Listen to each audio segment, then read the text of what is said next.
Before we get started, hit like, subscribe, and ring the notification bell. Ding! Today, we have lots of surprises.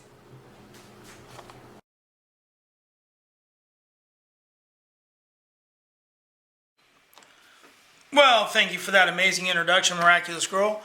And thank you all for joining us here again on Exploring It All. Now, I have to be honest here, this is my second time shooting this particular video. Had some technical difficulties. But we'll get it done here. I wanted to get this a Saturday morning video posted here. So today, we're kind of going to go back to the basics, and we're going to be looking at the Victorinox Scientist. I really like doing the multi-view look at the Cyber Tool Mondays we did back in December. And so I thought we would go through some of the Victorinox knives, the Swiss Army knives that have the magnifying glass in them. So that's what we're going to be looking at here. The first and I believe thinnest layered Swiss Army knife to have the magnifying glass is the Scientist. The Scientist was produced, and I made some notes because people seem to like to know some of the finer details that I'm able to research out. So I'm going to kind of refer to some of my notes here. The Scientist it's a two-layer knife, and it was produced from 1986 to 1999. It is in the 91 millimeter line. This particular model, obviously it's older. I'm not the original owner. It seems to have some deterioration on the scales here. Not the scales, but the liners. The stainless itself is fine, but all the liners, which I believe they might be a type of aluminum or something, have some deterioration around them. You can kind of see it right up in here. There's some deterioration in there also. I have kind of replaced a couple of the scale tools, which we'll go into here right now. And I'll show you the original ones because I do have them. So to start off with, and we're going to date this knife also. So I'm going to kind of give you some dates on some of the tools we can date here. Pretty close. So first up, we have the ballpoint pen. Now the ballpoint pen, and it's a unique item, was started in 1986. The ballpoint pen came out, and actually I had one here. Ballpoint pen, and there's a lot of clever ways that you can lock the ballpoint in for more of a purchase on it. So you're not just writing with the pen. I think the corkscrew is one way that you can use to write with your ballpoint pen. So that's the ballpoint pen. Now, as you can see, this one writes really well. However, this particular ballpoint pen isn't the original. The original one is this one, and it's kind of brass colored, and I don't know if there's no indication of that being changed. This one is fairly dry. As you can see, it doesn't have, it's splotchy at best with ink. So I have a kit that has pens, and I think this is my last one that's curved, and it doesn't quite slide in there, and I haven't popped these scales off, and eventually I'm going to. I imagine there's some pocketlet or something that keeps it from setting all the way in there. So anyway, so that's the ballpoint pen. Next up, you have the famous toothpick. Now this also isn't the original toothpick, and I don't have a date listed for when the toothpick started.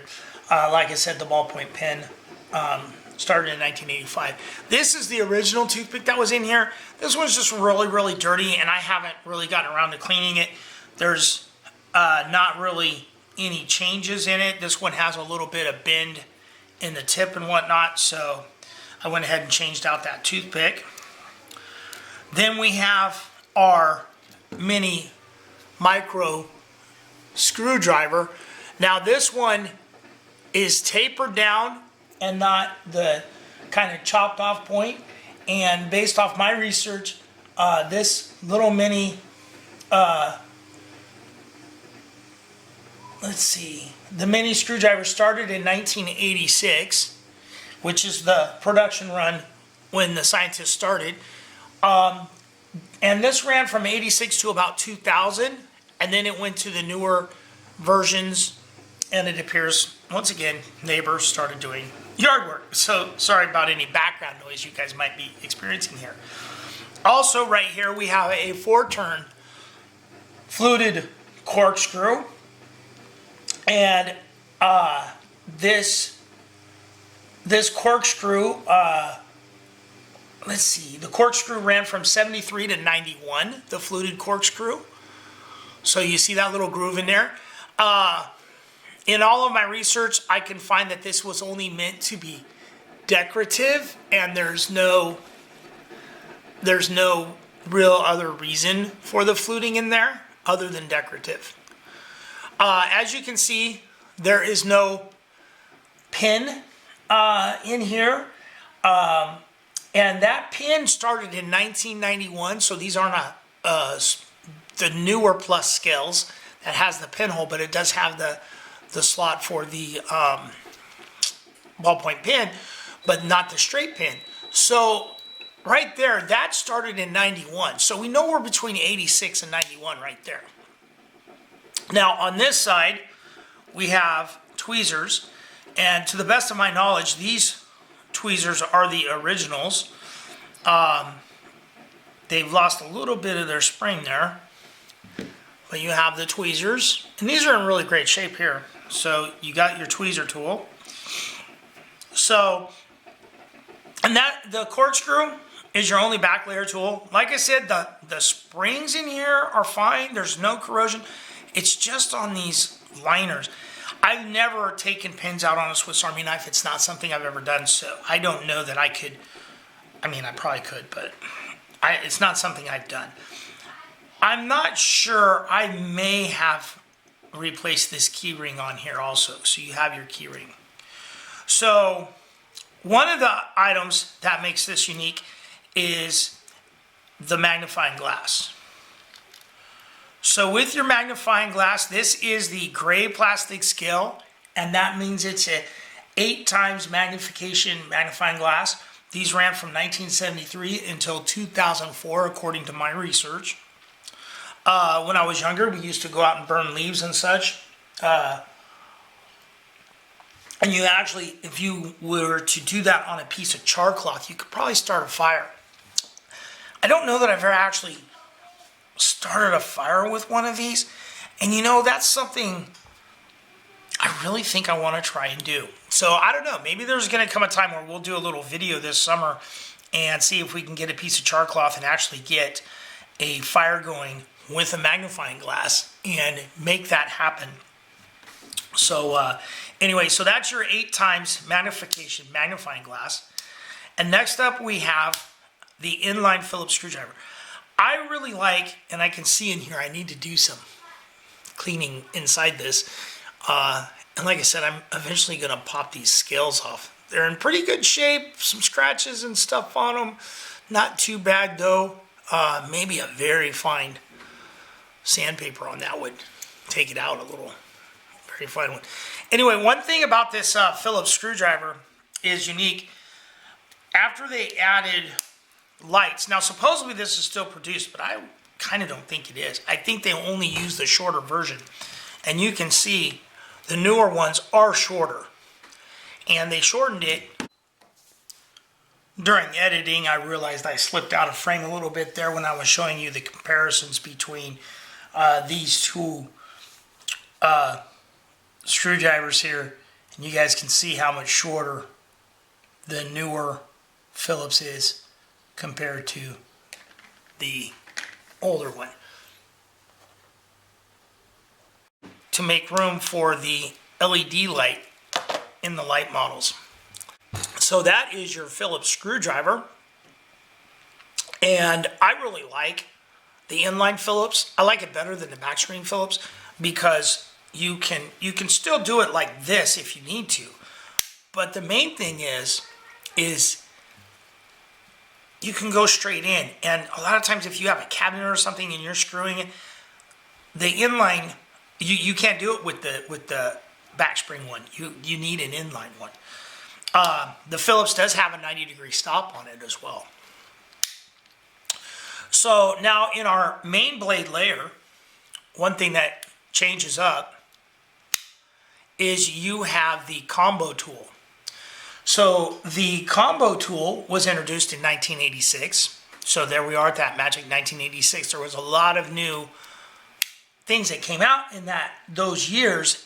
And I think that's part of the reason they made the Scientist was to feature some of these new tool lines that had come out, changes with the ballpoint pen and the combo tool, and put them all in the same thing here. Anyway, so you have your screwdriver right here. You have a can opener, bottle opener, and a wire stripper. So the combo tool kind of is 4-in-1. I've never used the combo tool to open a can. I use the can opener regularly on my Ranger grip in the kitchen. I use that instead of my electric one. It's actually almost faster because my electric one's not that good. Anyway, so this has a 90-degree stop as well.